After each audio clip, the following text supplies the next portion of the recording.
The universe is vast, mind-bogglingly vast.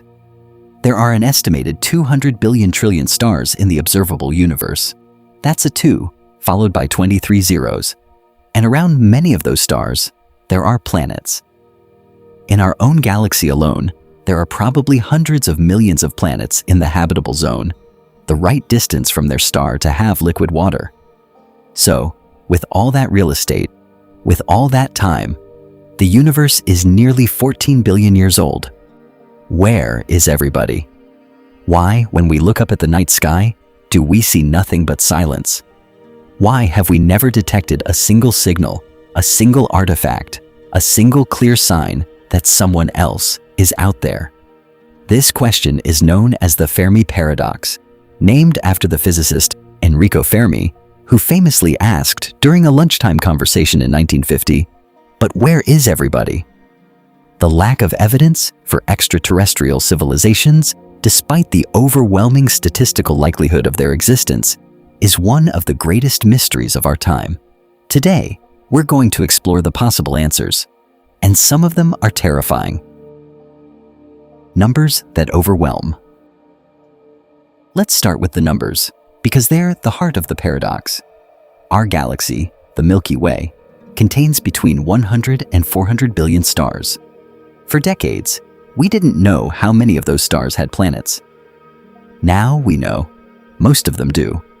Data from the Kepler Space Telescope suggests that on average, every star in the galaxy has at least one planet. That means hundreds of billions of worlds. Now consider the habitable zone. Recent estimates suggest that up to 22% of Sun-like stars have a rocky planet in the habitable zone. That's tens of billions of Earth-like worlds in our galaxy alone. And that's just one galaxy. There are 2 trillion galaxies in the observable universe.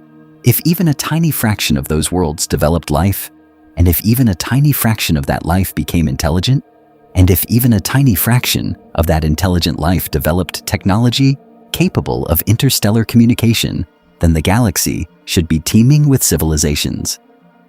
We should see their signals. We should see their megastructures. We should see something, but we see nothing. That's the paradox. A framework for the unknown. In 1961, astronomer Frank Drake attempted to quantify this problem. He proposed an equation that estimates the number of active, communicative civilizations in our galaxy. The Drake equation multiplies several factors: the rate of star formation, the fraction of stars with planets, the number of habitable planets per system, the fraction where life actually emerges, the fraction where life becomes intelligent, the fraction that develops technology that emits detectable signals, and finally, the length of time such civilizations remain detectable. When you plug in optimistic numbers, you get estimates in the millions. When you plug in conservative numbers, you still get hundreds or thousands. But here's the problem. We don't actually know most of these factors. We don't know how likely it is for life to emerge from non-life, a process called abiogenesis. It happened on Earth almost as soon as conditions allowed, which suggests it might be common. But we have only one data point. So the equation is less a calculation than a framework for thinking about what we don't know. The Fermi paradox, in a way, is what happens when you fill in the Drake equation with optimism and then confront the silence. A cosmic bottleneck. One of the most unsettling solutions to the Fermi paradox is the idea of the Great Filter. Proposed by economist Robin Hanson, the Great Filter suggests that there is some barrier, some evolutionary or technological step that is extremely difficult to pass. And if we don't see anyone else, it likely means that almost everyone fails at that step. The question is, where is the Great Filter? If it's behind us, if the hard part was, say, the emergence of complex cells, or the development of multicellular life, or the evolution of intelligence, then humanity might be one of the few that made it through. That's a comforting thought. But if the Great Filter is ahead of us, if it's something like the self-destruction that comes with advanced technology, then we might be in grave danger. The silence of the universe could be a warning. Civilizations reach a certain point and then they destroy themselves. Every time. We already have the means to destroy ourselves: nuclear weapons, climate change, engineered pandemics, artificial intelligence. The great filter ahead of us would explain the silence. We don't hear anyone because no one survives long enough to become a galactic civilization. We are being watched. There's another possibility, one that feels like science fiction, but is taken seriously by some scientists. The zoo hypothesis suggests that advanced civilizations know we exist, but they deliberately avoid contact. They're observing us, like we observe animals in a nature reserve. The goal might be to let us develop naturally, without interference, until we reach some level of maturity. There are variations of this idea. Perhaps there's a galactic protocol, a rule that advanced civilizations do not interfere with younger ones. Or perhaps we're simply not interesting enough to contact, like ants in a forest, unaware of the highway running past them. The problem with the zoo hypothesis is that it requires all civilizations to follow the same rules. It only takes one civilization, somewhere in the galaxy, that doesn't care about the protocol to break the silence. And given the numbers, that seems unlikely. But we can't rule it out. We are the anomaly. Maybe the answer is simpler. Earth is special. The rare Earth hypothesis argues that complex life requires a perfect storm of conditions that is far rarer than we think.